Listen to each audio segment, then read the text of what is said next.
If you love Yearning, Dawson's Creek is for you. If you love Friends to Lovers, Dawson's Creek is for you. If you love unrequited romances, Dawson's Creek is for you. If you love love triangles, Dawson's Creek is for you. James Van Der Beek passed away today, and it's a shocking and devastating blow to a certain specific subset of millennials who grew up watching Dawson's Creek. This show was formative. It was so big. Like, I always have trouble explaining to Gen Z, like, how big shows were because everything is so fractured and, like, weird now. But this show was a monumental success, and it launched This Is White Michelle Williams, Katie Holmes, Joshua Jackson, like everyone who was on the show. Well, almost everyone, got incredibly successful. But I wanted to talk about Dawson and the character of Dawson and James Van Der Beek in one specific context. In television history, Dawson is a very frequently maligned character, but I think James Van Der Beek excelled at one particular aspect of him. He was very good at playing the sort of tragic side of Yearning, right? One of the core elements of Dawson is that he was a character who was never going to get the girl, but he never acknowledged that to himself. He was radically optimistic. He was in love with hope. He was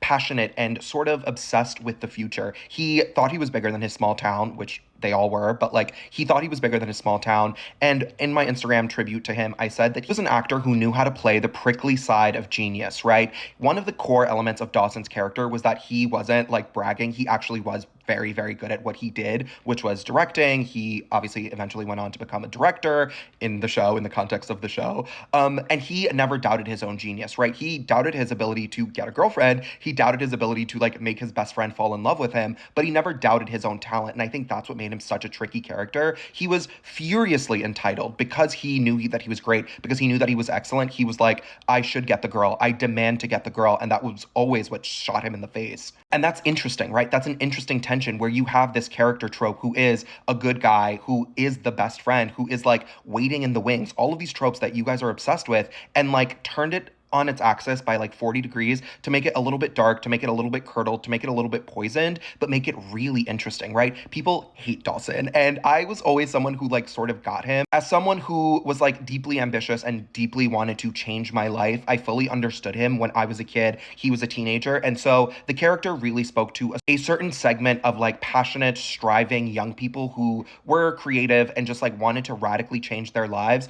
Dawson was a great character. Like I said, James Van Der Beek excelled at playing up this dark side of wanting, this dark side of yearning, right? In Varsity Blues, one of his biggest roles, he plays someone who is going up against his evil coach, and it is a very great role for him. The movie is a little bit underrated because it was sort of boxed over by Friday Night Lights, which is also about a football team in Texas. In The Rules of Attraction, which is a very underrated movie that you should watch if you like Ian Somerhalder from Vampire Diaries, he plays a dealer who's like obsessed with this girl. And again, it is a very dark role. It's a very dark character, but it is an interesting through line for his career to go from playing Dawson, who was this sort of like golden boy, this innocent puppy boy, again, entitled, not beloved, but like this innocent puppy boy, to a dealer who is like terrorizing people. It was an interesting sort of aspect at seeing how he could play up this side of himself that he knew people wanted to see, right? When you are a character actor who is known for playing like a yearning sad boy, it is interesting to see you sort of take this hard pivot into something really interesting and dark and tense. Finally, if you are looking for very smart comedy, he played himself in Don't Trust the Bee in Apartment 23. This show lasted no time at all, and it was very, very funny. If you like the other two, if you like Search Party, if you like that very sort of witty, dark millennial humor, this show is definitely for you. I don't even know where it's streaming now, but like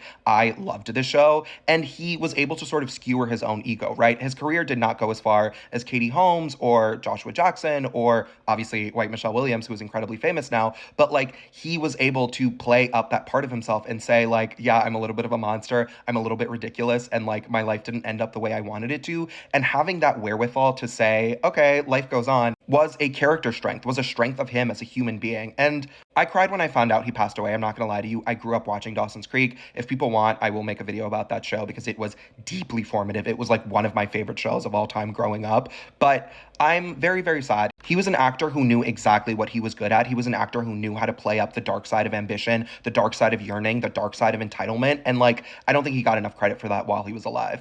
Rest in peace, James Van Der Beek.